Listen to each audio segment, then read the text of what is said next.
And for the first live session, our first trip, our first encounter, we will go halfway between Alger and Tripoli. We will go to Tunis.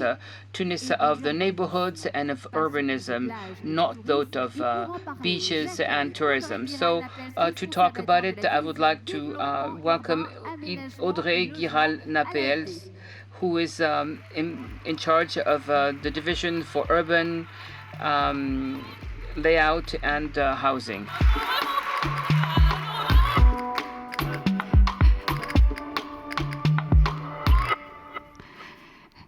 Merci de me rejoindre, Audrey. Thank you for joining us, Audrey.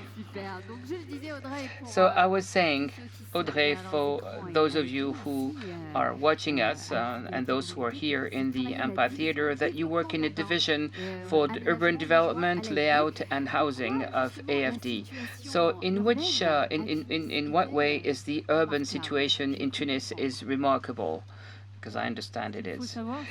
What you need to know is that Tunisia is one of the most urban country of the Mediterranean area. 70% of the population lives in cities, and they concentrate on 10% of the territory.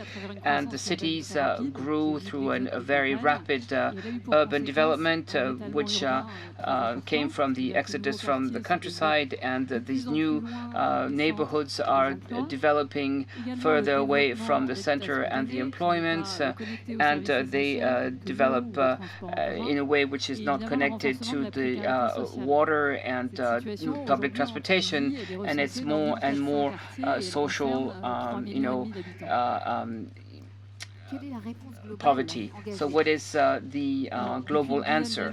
So for some 10 years now, there's the social urgency. So Tunisia has engaged into a priority programs for the renovation of the popular neighborhoods. The program is called Proville. It is helped with several financial partners, starting with AFD, which was granted some 240 million for the improvement of cities and the support at the municipal level. So Proville has two objectives. The first one is to improve the quality of life and the condition of life of these neighborhoods, the inhabitants of these neighborhoods, and the second is to support the Tunisian state in the sustainable development.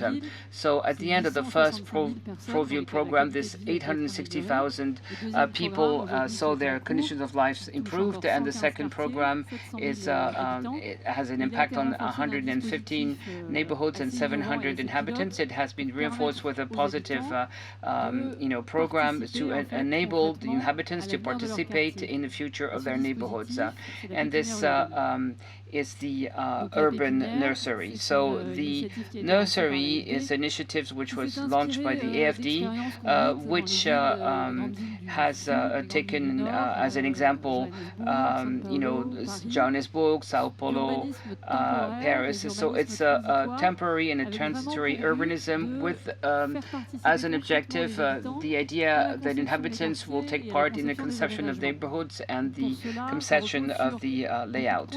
So it requires a lot of consultation and co-conception with inhabitants, but we will see it very quickly for micro projects, which feeds into the large investment projects. So thank you, Audrey. So our guest will talk to us about this project. So let's welcome Selima Mechkene.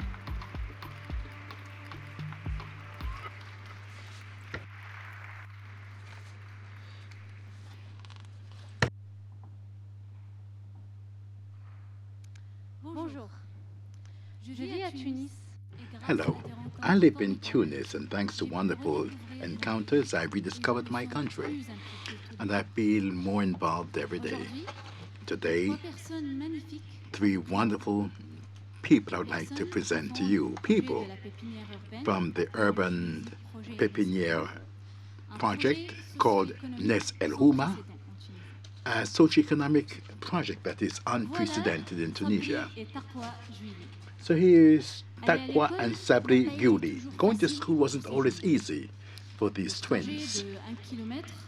Walking 1 kilometer was a problem, especially in winter, where rainfall would make crossing the rivers, the wet, quite difficult. The more well-to-do have maybe plastic boots and raincoats, but that's not the case for everyone, unfortunately, today.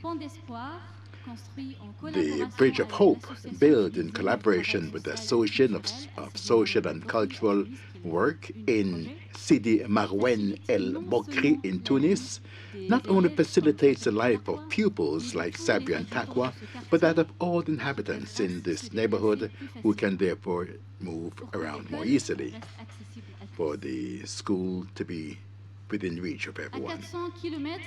400 kilometers away towards the south, let's meet Khmais Jawali. Khmais was different from a very young age.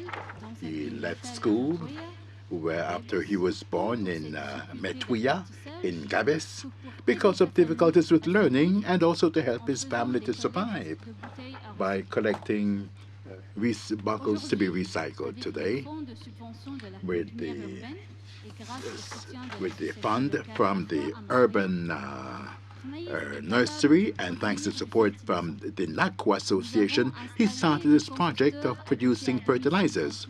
We installed composters for waste at home in his neighborhood. Today, he earns a better living and he can help out his community. He's proud of being different today. Inspired by nature as well, Hanen Hatch Hamor is a real entrepreneur. She's one of the rare people in our region of Bushema in Geb and in apiculture, and she understood that she was the only person to be working on transforming wax into perfumed candles and cosmetic products. She always dreamt of opening up a shop to receive women from her region and help them to launch into this type of social entrepreneurship. She has opened up what you would call a third place.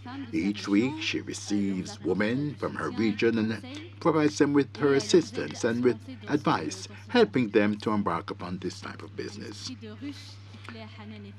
This is truly a spirit of entrepreneurship. This is me. This project, Nesel Houma, changed my life as well, and I'd like to share this with you. It all started with COVID, and when I returned to Tunisia. During this difficult period for everyone, I was looking for a new opportunity, a professional opportunity, to better discover my country and also concrete social values. And that's how I joined an incubator of the group SOS Pulp in charge of support. So, supporting different organizations in civil society or training workshops or participative workshops in the different districts. Human contact is essential in my work. And project sponsors, the ones I presented to you, became sisters and brothers, in other words, a second family. I am very delighted to have had a positive impact on their lives. Thank you.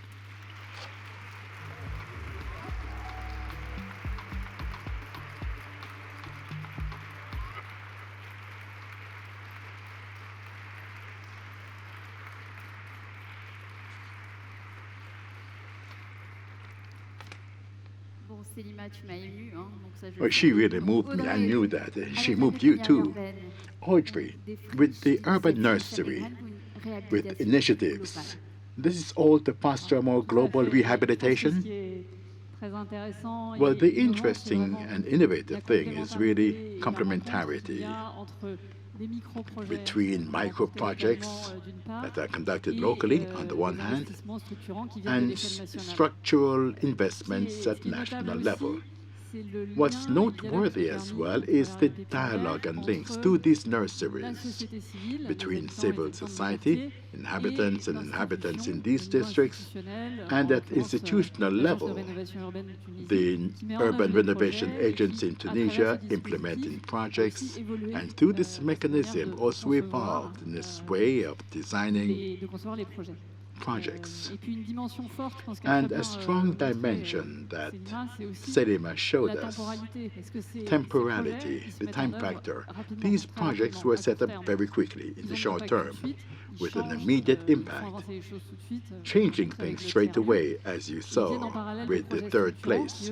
Impactful projects that very often take many years to be implemented. So we can see that this participation and this reconstruction in the final analysis helps to improve the rollout of projects and their impacts above all.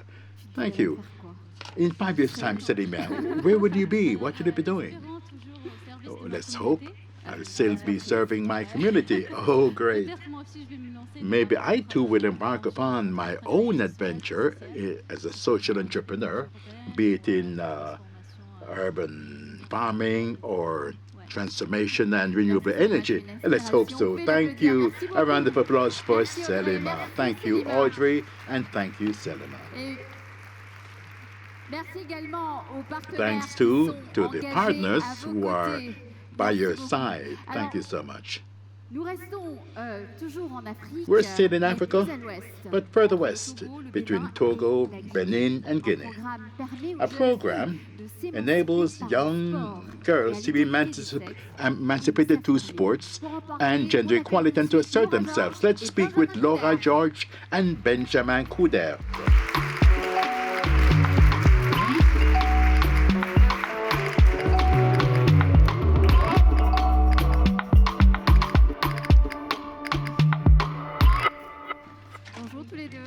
Hello to both of you. Are you okay? Hello, Laura. Hello, Benjamin. Thanks for joining us. Maybe the people in the room know Laura. For those who are interested in football, anyway, a wonderful career, Laura. All the fans of women's football, you know her with 188 selections in the national team, and you're now in defense. So, Laura is the Secretary General of the French Football Federation. So there's a life after the field. Hello, everyone. Of course, there's a life after the field, after a career in sports. Sports was just one step. It was a wonderful school of life. I learned adversity, defeat. You also learn to lose. I also learned solidarity and sharing, and today I'm trying to do the utmost with that in my federations. So you're teaching your 6-year-old daughter, I teach my 6-year-old son to lose. I stop. So you are in sports, acknowledged by everyone, I would say. AFD has focused on this strategic program. Can you tell us about champions? Thank you, Asha, and hello, everyone. Sports is a wonderful lever for sustainable development and social cohesion, and is recognized today internationally. AFD adopted a strategy 2 years ago to use sports for sustainable development goals and contributing to this goal, which is called 100% social ties. Football is a wonderful universal language that federates. Football transcends fields and borders, emancipating oneself. It is this conviction that brought us together, the French Football Federation, FIFA, and us, AFD. To fight against discriminatory practices against women and girls, we launched the program called Champions Around Football, implemented in 3 countries, Togo, Benin, and Guinea, via the Plan International NGO and its local branches. We use the expertise of 3 different but complementary structures, AFFF and FIFA, for the alliance between football and development, AFD for sustainable development, and the NGO International Plan for the Efficient Rollout of projects in the field. You spoke about, you tell us more about champions later on, but Laura, women's emancipation through sports, you lived through it, so you have a good experience of that, and I imagine that you encourage this. Of course, I encourage it. You know, starting football, it was, for you, maybe fun, but quickly we realize it's not just for fun. It's not at all fun. A woman, when she plays football, she can also become a professional. So the ambition of doing sports and making it her profession, to be recognized for that.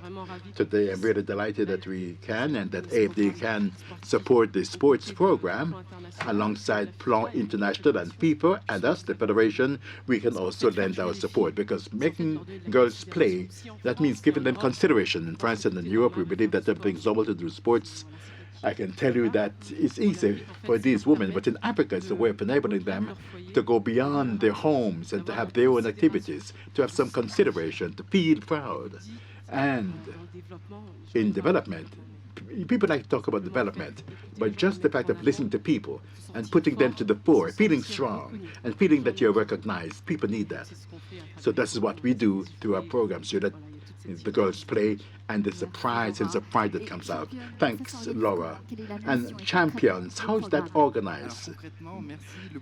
Well, the program, as I said before, it is implemented in 3 countries through Plan International, or the local branches of Plan International and NGO in Guinea, Togo, and Benin. It seeks to support 5,400 girls over the next 3 years. So the young beneficiaries between 12 and 24 years of age will be able to benefit from modernized infrastructures and adequate equipment, enabling them to live together harmoniously between men and women players. So the field becomes a place to develop, to emancipate oneself, to share. And with this type of program, we are truly in a strategic area of AFD in the theme gender equality, and also on the strategy 100% social ties. Thank you, Benjamin. Laura, Tombody is a national player from Guinea-Conakry and took part in the Champions program. The fifth wave took away her plane ticket. She could have been with us, but luckily we'll see her good humor and enthusiasm through a self-interview of Tombody. Let's take a look.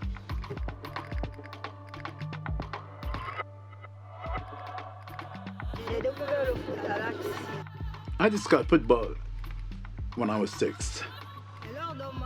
And during the match where I was playing alone with young kids in my district, what do your family think? My family was totally against my wanting to play football. They thought the sport was only for boys. How did you discover the Champions program? I discovered the Champions program thanks to a delegation that came in to detect talents in this town where I was born. It's been 3 years now that I'm in a training center called the Academy of Leagues of Football Federation Guinea-Conakry. The path I followed wasn't easy at all, but with my determination, my abnegation, I made myself accepted in the program. Today, I go to school to play football. I take my own decisions, and my family is proud of me. I managed to find my own path without offending my parents. In my community today, the activities that we practice with men are accepted. In the field of football, above all. What would the program like without it today? This program came to reach out to me with FIFA. I would be married today, married with several children, without being able to make my dreams come true. And your career in 3 to 5 years' time? In 3 to 5 years' time, I think my career will be at the top. If you have to embrace professionalism, even, and your life My life will be fulfilled once I make my dreams come true and cater to the needs of my family. My greatest dream today is to be an international football player, having a good diploma for the rest of my career, to be able to defend the cause of women at every level. To all the girls who listen to me, don't lose hope. Think of your dreams, and when obstacles stand in your way, say to yourselves that anything that a man can do, a woman can. Thank you.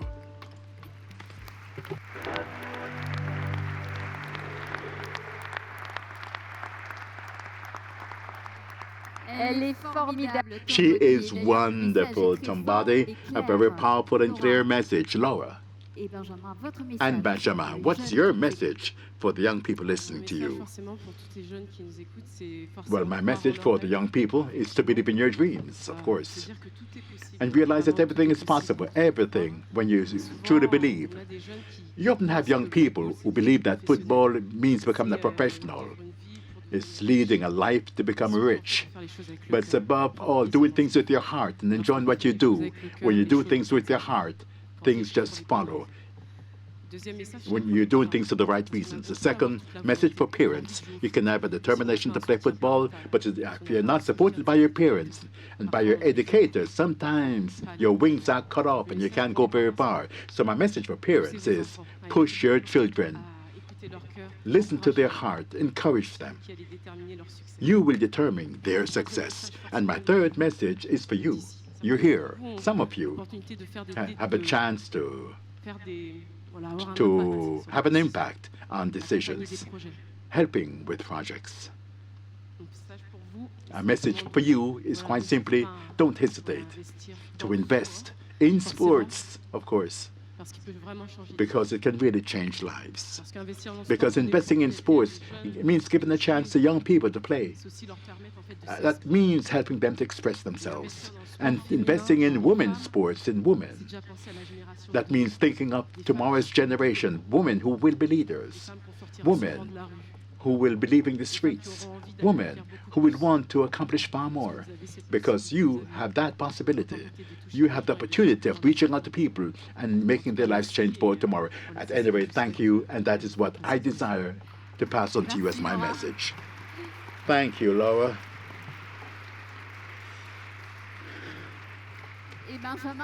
And Benjamin, maybe just a quick word for those who are listening to us who would like to connect to the Champions program. All the information is available on the AFD website. We have programs that are available. You can find out more about our partnership between AFD, FIFA, and the French Football Federation. And sports and development for the SDGs are available. Don't hesitate to contact us to be committed as well. Congratulations for you. Thank you, Laura and Benjamin. A round of applause. Stay with me. Let's change directions, ladies and gentlemen. Crossing the Atlantic, arrive in the country, and its name opens up your imagination. Brazil. Minas Gerais. Here you see your next guest, who speaks very good French, but will switch to English for this sequence, unless you speak Portuguese, which I don't. Let's welcome Sergio Gusmao Suchodolski.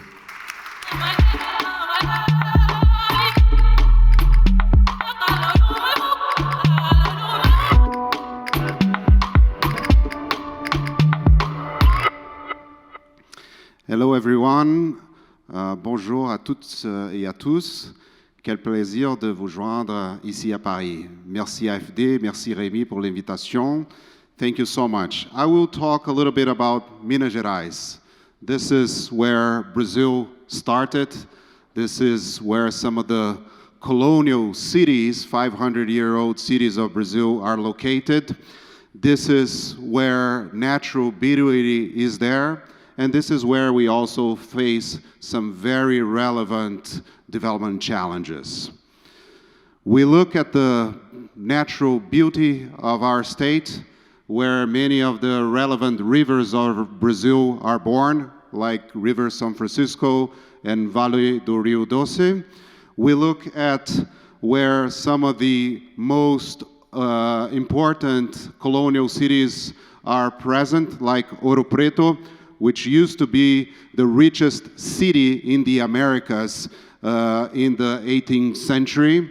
We look at our capital city of Belo Horizonte, the third largest city of Brazil, where, you know, a metropolitan area of 5 million people, where we have many, many challenges that we are able to work together and mobilize resources with the French Development Agency to fulfill our mandate as a development bank of the 21st century.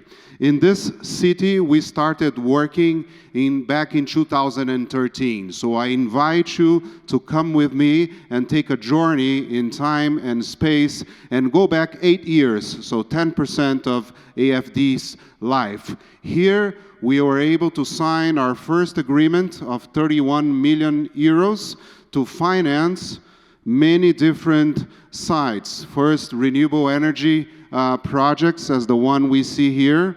We have financed sustainable projects, including in the health sector. And we have financed also the cleaning of the postcard lagoon of the city of Belo Horizonte and a very important water source. Here you see also the little church, which is Oscar Niemeyer's first relevant piece of architecture project. Bear in mind that Oscar Niemeyer is one of the architects that contributed to building the headquarters of the French Communist Party here in Paris, of many pieces of relevant architecture all around the world, including the headquarters of the UN in New York, and of course, the build of Brasilia, the capital city and planned city of Brazil. We have also worked together in sustainable transportation in a very important project called Mobicentro that links the downtown of Belo Horizonte to the outskirts, providing quality services to those who have to take the transportation every day, especially in the least developed regions of our capital city. We're now arriving in 2020. The pandemic, COVID, has hit us very hard. Everybody is worried about their jobs. Everybody, especially the micro, small, and medium entrepreneurs, are facing liquidity problems. They are trying to find a solution. And there again, the French Development Agency has partnered with BDMG, and we have celebrated a 70 million euro agreement in the middle of the most crucial and difficult times of the pandemic in August 2020. Again, we were able to finance projects in municipalities. We have been able to back some small entrepreneurs as Pat Jet here, who is a real client of ours, who were able to receive those funds and relaunch his business in more sustainable ways during the pandemic and retain jobs. Altogether, more than 5,000 jobs were retained because of the support of this on-lending program between Agence Française de Développement and BDMG. We have also worked together with Vovó, which is one of the most famous sweet and cake makers in our good city.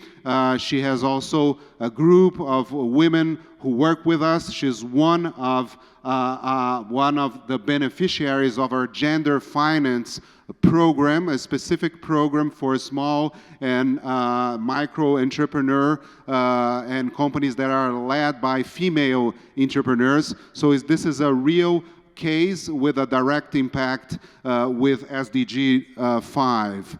And last but not least, also we've been working together in public lighting. This is one of the crucial areas where we work together with the French Development Agency, both in the project preparation side, but also on the energy efficiency, which has all kinds of positive impacts in security, of business attraction, of quality of life, and this is a real case in a very small town of Minas Gerais, Andrelândia. We should also look at recycling. This is one of our champions, and he's an owner of a micro, small company that does waste recycling in the state of Minas Gerais, and he have been able to receive support from BDMG through the partnership with the French Development Agency.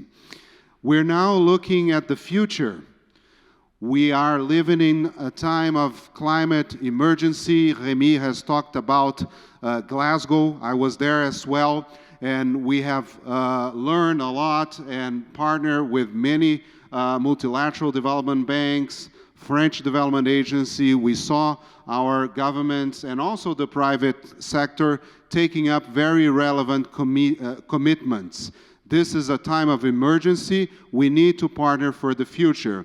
We're just a few weeks to sign the first blended finance program of a Brazilian development bank with Agence Française de Développement. We are very happy with this agreement. We're also working in the project preparation in order to attract private capital for sustainable infrastructure projects such as renewable energy, energy efficiency, waste-to-energy projects, roads, sustainable roads, and all kinds of water and sewage projects. Thank you so much for having me here today, and I look forward to continuing working with l'Agence Française de Développement. Merci beaucoup, merci à tous.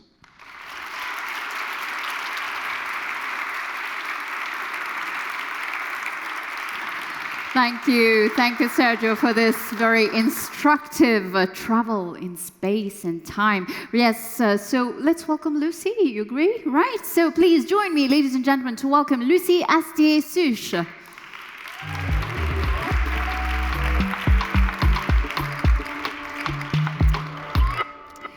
So, Lucy, you are the Financial Systems Project Officer at the AFD, and we've seen in our journey through time, and you've seen in Minas Gerais, AFD has been supporting the Brazilian state for a while and collaborating with the Banco de Desenvolvimento. I made it.